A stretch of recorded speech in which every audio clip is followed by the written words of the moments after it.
Alloy. Alloy ini mungkin ada yang biasa dengar, ada yang jarang dengar, ada yang tidak mungkin tak pernah dengar. Apa dia alloy? Alloy adalah campuran logam dengan dua atau lebih logam atau dicampur dengan benda bukan logam.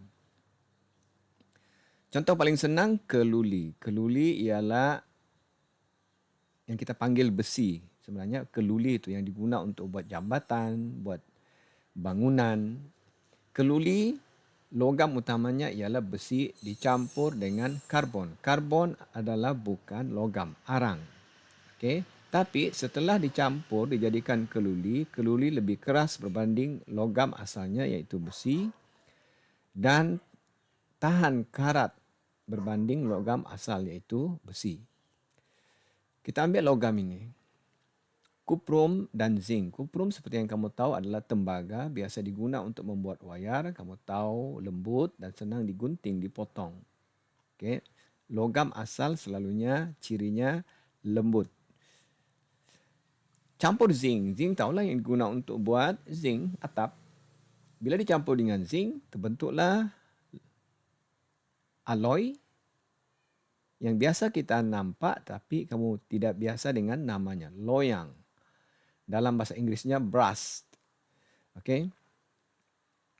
Contoh duit siling, mangga, terompet. Kalau ada logam yang berwarna keemasan, itulah loyang. Jam tangan. Okey, apa kelebihan alloy? Kenapa kita perlu buat alloy? Yang pertama, tahan karat. Kalau kamu tahu logam asal, logam tulin cepat berkarat. Yang kedua, ada nilai estetik. Maknanya alloy ini cantik. Boleh jadikan hadiah, boleh dijadikan bahan cenderahati, barangan perhiasan. Ini gangsa ya, pingat gangsa. Ini loyang. Okey, seterusnya ini. Duralumin, alloy aluminium. Diguna pada enjin kereta dan kamu tahu enjin kereta panas.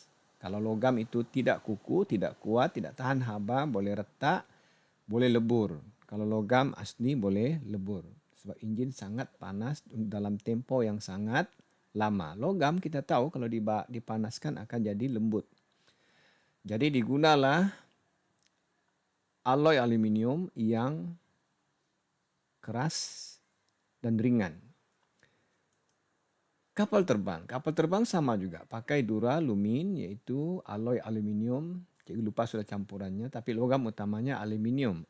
Aluminium tulin yang digunakan pada tin itu kamu tengok lembut kan. Kalaulah itu diguna untuk membuat kapal terbang, sekali mendarat kemik, pecah tu kapal terbang. Bila naik di atas, tekanan di atas terlalu rendah, kapal terbang tu boleh koyak. Jadi diguna duralumin. Alloy kepada aluminium. Apa kelebihannya? Keras dan kukuh. Kita lihat apa berlaku di peringkat atom. Apabila dicampur kuprum dengan zinc membentuk loyang tadi, apa sebenarnya berlaku? Okey, yang berlaku ialah penyusunan semula atom-atom logam. Atom zinc itu akan mengambil ruang di dalam atom kuprum. Jadi susunannya berubah sudah. Okey, kenapa alloy lebih keras? Jadi jawapannya ini. Ini logam tulin.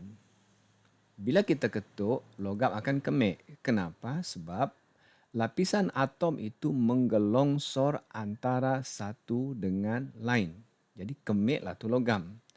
Kenapa alloy kalau kita ketuk tak kemik? Kalau kemik pun sedikit. Contoh rim kereta tu, rim tayar kereta tu keras tu. Terlanggar lubang, jangan terlanggar teruk lah baru dia rosak.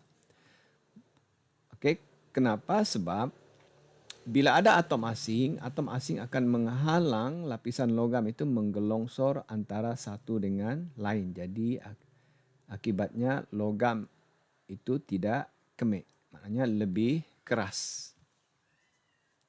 Okey. Kenapa kemik? Sebab atom logam menggelongsor antara satu dengan lain.